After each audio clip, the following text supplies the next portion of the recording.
by now you've probably seen this footage, but let me set it up and give you my opinion of it. So Donald Trump despises the Fed chairman, whose name is Jerome Powell. Donald Trump also appointed Jerome Powell in his first term.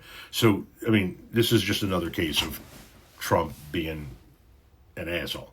Anyway, he goes after Jerome Powell in all caps online, ferociously online.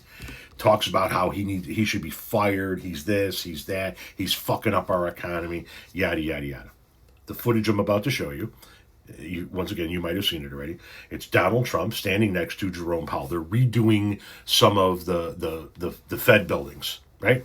And Trump attempts to kind of stick it to Jerome Powell by going, you guys were supposed to be at whatever, I think it's 2.7, 2.6, but they're going to wind up spending 3.1 or 3.2. In other words, they're going to be over budget. And Jerome Powell shoves it right back in his face. We're going to watch this footage and come back and talk about it. So we're taking a look, and it looks like it's about 3.1 billion. It went up a little bit, or a lot. So the 2.7 is now 3.1. I'm not aware of that. Yeah, it just came out. Yeah, I haven't heard that from anybody at the Fed. Yeah, it just came out. Arno said it about 3.1 as well. 3.1. 3.2. This came from us? Yes. I don't know who does that. You're including the Martin renovation. You just added. Our entire capital. Yeah, you just added in a third building. Is what that is. That's a third building. Well, no, including the but Martin building. it's a building that's being built. No, it was built 5 years ago. We finished Martin 5 years ago. It's part of the overall work. But it's So, not new. First of all, good on Jerome Powell for throwing that back at him. Donald Trump tried to include the cost of a building that was completed 5 fucking years ago into the cost of the renovations that they're doing now, to make Jerome Powell look like he was going over budget, when he's not. They're on budget.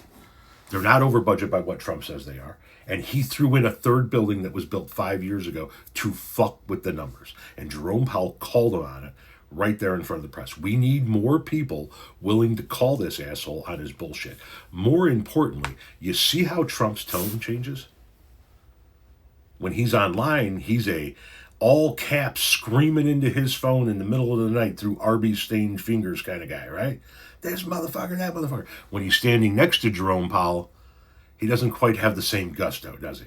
When you put a bully face to face with the person they're trying to bully, all of a sudden they lose some of that zest. But that's what Trump does, right? He then reaches in and he tries to show, well, I've got the evidence right here. I'll put you on the spot. I'll make you look like a fool. And what happened? He looked like the fool that he is, that being Trump, by fudging the numbers to try and make somebody look bad. The President of the United States cannot avoid stepping on his own dick every time he opens his mouth. Good on Jerome Powell. And I hope more people in the federal government grow a fucking spine and start calling this asshole on the bullshit he spews every fucking day.